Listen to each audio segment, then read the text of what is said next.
get asked constantly all the time, what would you change in your build if you could go back? I feel like Firefly and I have taken off and we're on a different planet now.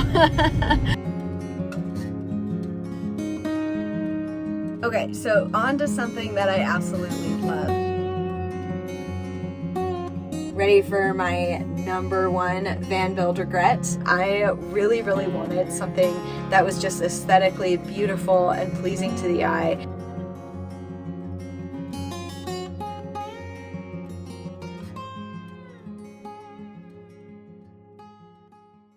Hey everybody, welcome back to Firefly and I. I'm Anna and I travel full-time with my dog Sterling and my kitten Inara, who refuses to sit for pictures right now. And we travel full-time in my van Firefly. So many of you might have seen my van tour or been following the channel for a little while, and I get asked constantly all the time, what would you change in your build if you could go back? Luckily, hi. Luckily, there is very little that I would change, but there are a couple things that after almost a year of being completed with this build, that I would go back and change. Now, granted, some of these things I could actually do right now. However, I find that once you get on the road, the willingness and ability to do big projects tends to go down a little bit. So, you know, these are things I kind of wish I had done up front and may change in the future. I'm also going to share with you a few of the things that I love about my van build, and I'm going to take you to the Bonneville Salt Flats right outside of Salt Lake City, Utah. So should be a fun episode, hopefully informative for those of you who do want to get on the road later, and for those of you who are just watching this for the traveling. I've got some real fun shots of these salt flats coming up. So thank you so much for being here, and I will hit the road. I feel like Firefly and I have taken off and we're on a different planet now. This is pretty wild. You can like just drive around anywhere and it's huge, wide open, just completely flat, white salts, people like racing cars really fast by. It's like totally weird.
So there are two things that I get asked about more than anything else. One is a shower, which I don't regret not having in the build. It just takes up so much room within the van, and I like how spacious my van is. However, I am going to get more than a camp shower. I'm going to get a little propane fired shower, just because, you know, when it's not sunny enough for the solar shower and I'm really wanting a shower, it'd be nice to have something hot.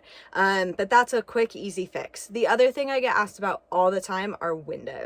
So I don't regret not having any windows in the bed area because of security reasons, because of just like a whole host of things. Temperature control. I kind of like the feeling of just being in there. I have my skylight. So I'm happy with the way that the area is back there. However, I have had some really cold days or really bad weather days where I've been cooking and doing stuff out in the living space and really wishing that I had a bigger window. So on the inside of the door, I would build a window.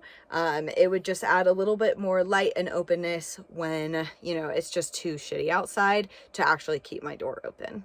Okay, so on to something that I absolutely love, and that is my kitchen. So I absolutely adore my kitchen space and all the appliances in it. Between my oven and stove, which was huge for me, I knew even coming into this that I would be using an oven and stove quite a lot through cooking. It just makes it way easier and way nicer for me to cook alone. I have a fridge with a freezer, which I love, a really deep sink. So everything about my kitchen down to the spice rack just makes me really, really happy. One of the great things about building your own van is that you really know where everything is and have access to it in case it breaks. In my case, that is all very true. However, I wish that I had made the access doors a little bit easier. For example, I have this access door, which comes into all of my electric situation. Well, some of my electric situation. Because of some sort of early measurement errors, only the top part of my electrical panel is really accessible by this door. So I wish that I had brought up the panel, had expanded the size of the door and made it a whole full access to get to that panel. That being said, I do love how we indented it into the wall. It doesn't, you know, affect the insulation amounts too much or anything, not having them in that one little spot. That goes for access for other things as well. The inside of the door had some issues where my handle broke off. My father ripped the door handle off of my sliding door. Because of the way that the door was built, I wasn't really able to get in there very easily. I brought it to a dealership and they just couldn't do it. Luckily, I got lucky in the fact that my local mechanic is amazing and was able to take everything off and put it back. And now the only thing you can really see is like a little bit of glue. There could be easier ways to make sure that there's access to anything that could potentially go wrong. Speaking of access, if you watched my van tour, then you have a pretty good idea that I am not in love with my propane setup. I currently have it in a box that's vented inside the van. What I would like to do eventually is bring it outside and mount it on the outside back door.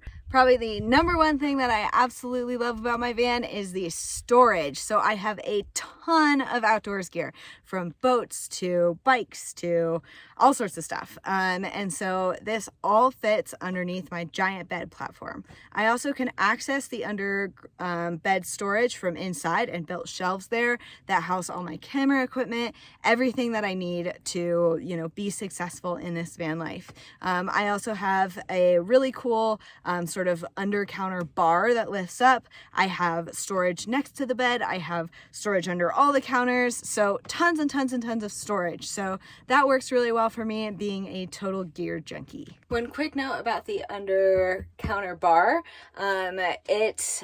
This door doesn't need to be quite so big. And if I had built it a little bit smaller, then I could have had more counter space right here. So really maximizing counter space, always important. Not part of the actual build, but one of my favorite things is having a great speaker on hand for the occasional dance party.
Another thing that I love in my build is my floor. So I see a lot of people with like really nice white floors or something in their van. For me, that's just seems crazy because it gets so dirty all the time. So I put in this textured sort of stone vinyl flooring, which I really love. You can see it's very dirty right now with salt, which is maybe where a white floor would come in handy. But normally with my brown dirt that gets in here, it works very well. So we're gonna need to be doing a big sweep of everything. Look how much salt is here. This is crazy. What do you think about this, huh?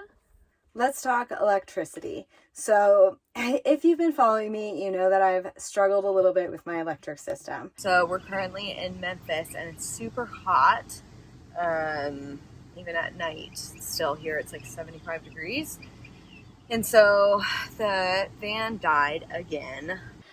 Something I actually very much regret is going with Renogy as my energy company. I basically bought everything from them because it was affordable and I just heard their name a lot. Every issue that I have had with Renogy has been such a nightmare. The customer service was just not great. Like every time I called in, the technicians couldn't tell me what was going on. I, would struggle back and forth. I had an issue with my battery, which ended up not being about the battery at all, but they couldn't tell me that. They wanted me to send the battery in, charge me the shipping, charge me restocking if something was going wrong. It's just been a lot with Renogy. If I was to do it again, I would go with Victron. They just have higher quality products and the amount of customer service that I've received from their reps has been amazing. I also would go with more energy up front. I would spend more money on that and less on something else. I don't know what, but I would have found ways to cut costs in other ways to make up for one more lithium battery. So right now I have 170 amp hours of lithium with 320 watts of solar on the roof. I would try to go up to 500 watts of solar on the roof and at least 300 watts of lithium battery. I do run out of battery quite often, and I luckily installed a shore power adapter, which I think is huge, which is not in my first van tour, but I did do a video update on that. We're going to drill a little hole right in the side of the van here. We plugged it in and thank God the lights came on. The shore power has been a lifesaver, particularly during the winter where the sun is just at a different angle. The amount of power that I have in here for such an energy heavy lifestyle that I have, which, is doing YouTube videos, which is working, on my computer, everything like that, really needs a pretty hefty amount of energy. So I would up my energy usage, use more of my budget on that, and go with Victron over Renogy. Coming back outside, I'm going to tell you a little bit about my bed platform. So if you see from the trunk here, it can extend out just a little bit more if you were to extend the platform all the way to where the doors actually close. This would actually close off the gap between my bed and the trunk and would not let so many things fall through. It would also allow me to get a custom mattress that was just a little bit longer. My boyfriend is 6'4" and we were not dating when I created my van. So my 5'2" self was completely fine with the shorter bed, but he's just a couple inches too big for that full bed. So this would allow me to cut down a queen mattress and still have the length of it. I also want to put a step up to the bed. It's actually quite tall and I'm quite short. So for me to get onto the bed is a little bit of a climbing exercise. This is an easy fix. I just haven't gotten around to doing it yet. Ready for my number one van build regret? It's a pretty big one. For a couple reasons. So one, because it is a fairly big design error, and two, because it is not something that I can just easily fix. If anybody has any ideas on how to fix this, then let me know, but it seems like it's gonna take a fairly big rebuild if I wanted to do it. So that is the location of my heater right over here, which is vented up through the floor and cannot really be moved. And then my fridge freezer. So heater, fridge freezer. See the problem? So on very cold nights, my heater is pumping very hot air because the heater, a Propane heater, is actually incredibly efficient and I love it. Keeps this very, very well temperature controlled. However, it's pumping hot air directly at my fridge, which already takes up a fairly significant amount of power. So as I said earlier, I have issues with my electric, and so during cold nights, this is even worse because this is having to pump all night long to keep going. Oh, wow, good timing. Just started up. And so it's like working away, you know, it's a little hard out, which I have to give it props. You know, this is a winter fridge, which is not one of like the big, huge, expensive ones, but it does a great job. So this is going all night, the heater's going all night, and they're like directly counteracting each other. So not the greatest placement of my life when I designed this. So if you are putting any heater in your van, just really try to make sure that you're not putting it directly next to or, you know, around your fridge freezer, which actually in my old build, thinking about it, the heater was directly under the fridge freezer. So that would have been like heat would have been coming up directly on top of the fridge freezer again. So this isn't just a thing that's in my build, but it's very silly to put hot air blasting on the one thing you're trying to keep cold on cold nights. So that is my number one regret. Really, when it comes down to it, despite a few regrets, I absolutely incredibly adore my van. I love that it takes me to these wild, wonderful, crazy places where I can feel like I'm on a different planet, where I can walk around with my animals and show them the world, where I can, you know, feel free and independent and just outside of the norm, living intentional and wonderful life and comfortably. And, you know, I love the aesthetic of my van. I love the way it looks. I love how the, you know, curtains let a certain amount of sunlight through. I love the green that I have around, and you know, even my new little dashboard succulent garden. I love the cedar for many reasons, and the kind of dull tones of the green that are very relaxing to me. The copper piping, the black walnut countertops, the, you know, just all of the thought and everything that went into this aesthetically pleasing van. You know, I think there is something to be said for doing a minimal build where you throw a mattress in and you go. For me, I've done that. I've lived out of my car. I've done all those other things. And I really, really wanted something that was just aesthetically beautiful and pleasing to the eye, and something that I can feel really, really comfortable living in. If you'd like to see some behind the scenes footage of how we filmed out here on the salt flats, getting the van all detailed afterwards, etc., then hit that Patreon link below. Remember, I am trying to reach a certain number of Patreons to reach my goals. So click to see the updated Patreon amount and the latest goal that I have. Thank you so much for those of you who have joined. It's really helpful and keeps the show running. So if you enjoyed the show, please hit subscribe, like, share. Sharing is huge for the algorithm here. And I will hopefully see you all next week while I am at BandFest. There's free BLM camping just right outside of the salt flats. You can't just camp right on the flats themselves, which you probably wouldn't really want to. It's pretty messy with salts and hot out here. So the camping right outside, it's super beautiful. So enjoy.